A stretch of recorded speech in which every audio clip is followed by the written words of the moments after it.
is racist. Here's former New York City Mayor Rudy Giuliani, followed by Black Lives Matter leader DeRay McKesson. When you say Black Lives Matter, that's inherently racist. Well, I think their Black argument Lives Matter, White Lives Matter, Asian Lives Matter, Hispanic Lives Matter. That's anti-American and it's racist. So if you want to deal with this on the black side, you've got to teach your children to be respectful to the police. His statements remind us that he is both a disgrace to the country and an embarrassment. He is deflecting so that we are not engaged in a conversation about the abuses that the police inflict on communities of color time and time again. Want to bring back our panel, a special group tonight. All right, let me just start because I think Sergeant Ed Mullins, you may have some thoughts on this. NYPD Sergeants Benevolent Association. Rudy Giuliani's gotten a lot of pushback on this already. He's made similar comments in the past. Was he out of line with that comment? I think in the front. Being said is, I think Rudy's highlighting an issue that we see from law enforcement, and we could look at Chicago, we could look at the city of Baltimore, when we see the riots and burning down your own community, from the perspective of all lives matter. See, as law enforcement, all lives do matter, and Rudy's saying that, and you know, we're going to talk about, you know, Black Lives Matter.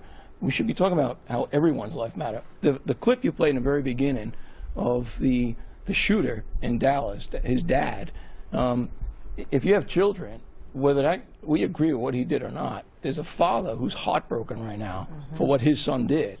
And you can take that man and translate him into the families of the police officers, the families of the individuals that were shot in Louisiana and Minnesota, or anyone who's had a child that was murdered. You know, we've had dozens and dozens of children in the city of Chicago under the ages of 12 years old that were murdered, and we're not talking about Well, that's that. what Mayor Giuliani was saying. Black Lives Matter. Mayor Giuliani was saying that Black Lives Matter only cares when the black life that's taken is taken by a white police officer. That was his point. Wait a minute. Okay, in the back. Go ahead, Pastor Mark Burns. Yes. Well, first of all, I've said that, and I know it's extremely controversial, but the fact of the matter is, it seems like black lives don't really matter until a black life is killed by a white cop. Because the fact of the matter is not so much what black or what white cops do to the black community, but what do us as black people do to our own communities. That's a fact. Go ahead, in the front. Wesley West. Sorry, in the front. Wesley West. With all due respect to the pastor, I'm a pastor myself, but I will say you have to be involved in the Black Lives Matter movement to understand. It is not a moment, but it's a movement. Here it is. Check this out. We are talking about the black community is rebuilding itself here, loving itself, not just against white people, but they're dealing with issues within themselves. So let's not just talk about we're just Black Lives Matter as in we're just Let me racist. ask you. One of the things that got some people alienated against Black Lives Matter was the chanting that we saw after, right around the time the 2 New York City cops got executed. Pigs in the blanket. Well, before that, it was, what do we want? Dead cops. When do we want them now? And we haven't seen that. We haven't seen that at every Black Lives Matter at all. Go ahead, Lisa. Go ahead. Go ahead. Everyone wants to deflect when we're getting blown in the head with bullets, chased down in the streets, choked when we can't breathe, by saying, hold on, I'll let you speak, by saying that blacks are killing blacks. Hold on, let me finish. Let her finish. Let Lisa finish. Everybody always says when we get shot in the head, we're killed in the streets, but blacks are killing each other. Number one, oh, you want to kill us too? Number two, let's be real clear. Racism and murder in your community is interracial. 87% of all the white murders happen in the white community, perpetrated by whites. It's no different than our community, but you just see us on TV doing it. All communities murder each other. It's interracial. So don't try to deflect. Go ahead. In the back. Don't try to deflect. The fact is that Black Lives Matter is a racial, radical, evil organization. They are worse than the KKK. Wait, let him have a say. They are worse than the KKK.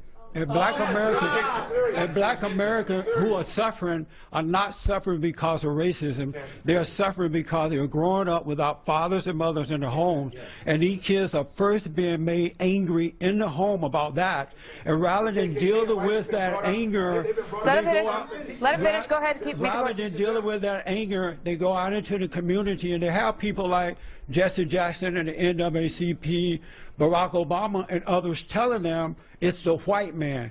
And when you're already angry, it's hard to believe the truth. We're going to talk about Barack Obama in a minute, but I want Chris Hahn. You had your hand up, right there. Yeah, go ahead, Chris Hahn. I'm trying to go back to Giuliani, and I think what he says reflects a fundamental problem white America has with understanding racism in America. They see a black president and they say, like a broken arm, it's healed. Exactly. Unfortunately, racism is like alcoholism.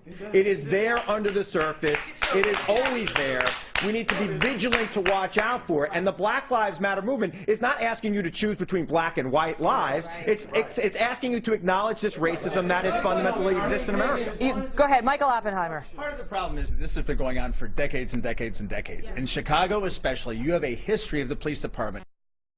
A panel appointed by Rahm Emanuel found there's inherent racism. There's also a lack of accountability. You have for years and years and years, not just shootings, but planted drugs, false stops, verbal and physical abuse of people that are pulled over. You have false traffic stops without probable cause. This has been hidden and covered up for years and years and years. It is only when there is a shooting that we hear about this. I have hundreds of cases where this has happened, and it's gone on and on and on. And then when this happens, so we need better training of police officers. We need psychological training so they can deal with mentally ill people.